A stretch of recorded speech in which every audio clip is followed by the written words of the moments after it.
Hi, my name is Jim Young.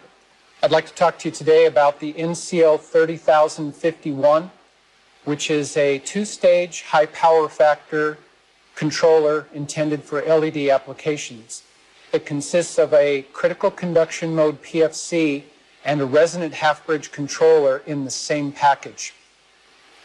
The feedback loop is closed around the output, and it goes back and modifies the control on the PFC, adjusting the voltage going into a fixed half-bridge converter.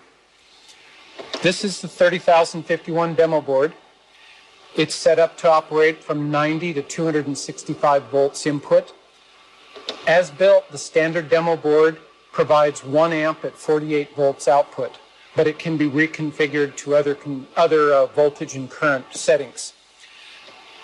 The one nice thing about this demo unit is it has the ability for autonomous control. By that I mean we can put a motion sensor or a light sensor in with the demo board to change the level of the output power.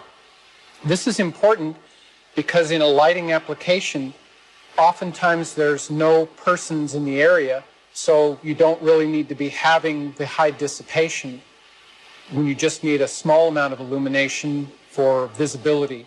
When someone walks into the area, the light can step up to a higher brightness, or depending on time of day or ambient light conditions. So right now this demo is hooked up to what's called a wall pack. This is an industrial lighting fixture that you may see on the outside of a building. Typically these fixtures are high intensity discharge lamps running usually from 50 to 150 watts input power. I've retrofitted this one to have LED as its main light driver. You can see on these strips here we have 16 LEDs configured. The driver is located externally to the light fixture simply so that we can show what the circuit looks like and feature our controller. Typically you would put that controller inside of the light fixture. So I'll turn this around so we don't blind everyone. We have it hooked up to an AC source and a watt meter. I'll go ahead and turn the power on, and you can see the light is illuminated, and we're drawing about 51.6 watts. After a short delay, the motion sensor becomes active, and it will step down the power whenever there's no movement. So we'll see if we've got it timed out here. You can see the power factor is up.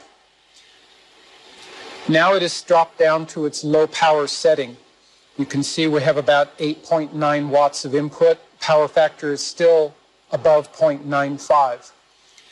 If we have any motion in the area, the lamp will step up to its high brightness, and you can see the power is back up to 51 watts.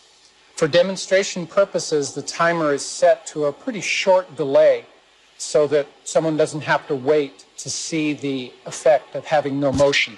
So when the motion stops, the light drops down to a low level. Surprisingly, even at this 8.8 watt level, there's quite a bit of light being delivered out into the target area.